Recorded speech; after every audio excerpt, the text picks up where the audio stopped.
काले बदरा छाए, सावन का महीना आया है। नंगे पैया चलते चलो, बाबा ने हमें बुलाया है। काले काले बदरा छाए, सावन का महीना आया है। नंगे पैया चलते चलो, बाबा ने हमें बुलाया है। बस एक ही नारा गूंज रहा, हर हर बम बम की बोली है। हमें रोको ना, हमें टोको ना, ये शिव भक्तों की टोली है। हर हर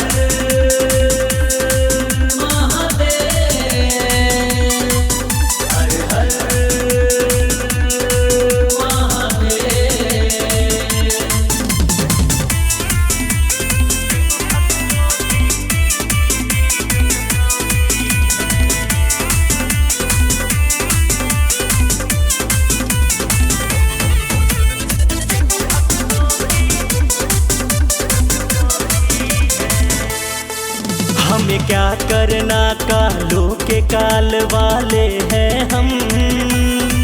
कोई करेगा क्या जब महाकाल वाले हैं हम।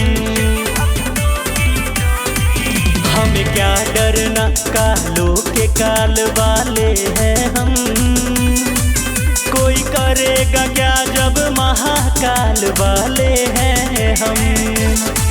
महाकाल के भक्तों को छू पाए, अभी बनी नहीं वो गोली है।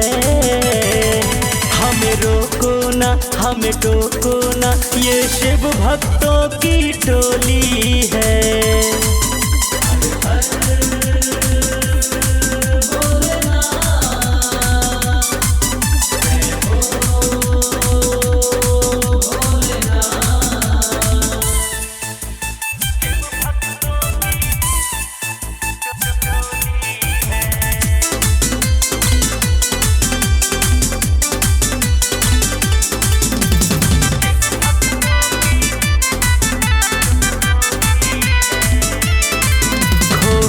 रहता हूँ महादेव की मस्ती में, कोई दाग लगा पाएगा ना मेरी हस्ती में।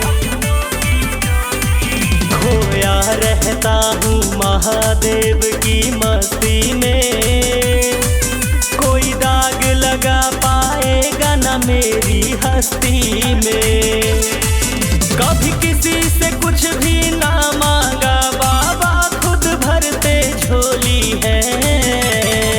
हमें रोको ना, हमें टोको ना, ये शिव भक्तों की टोली है।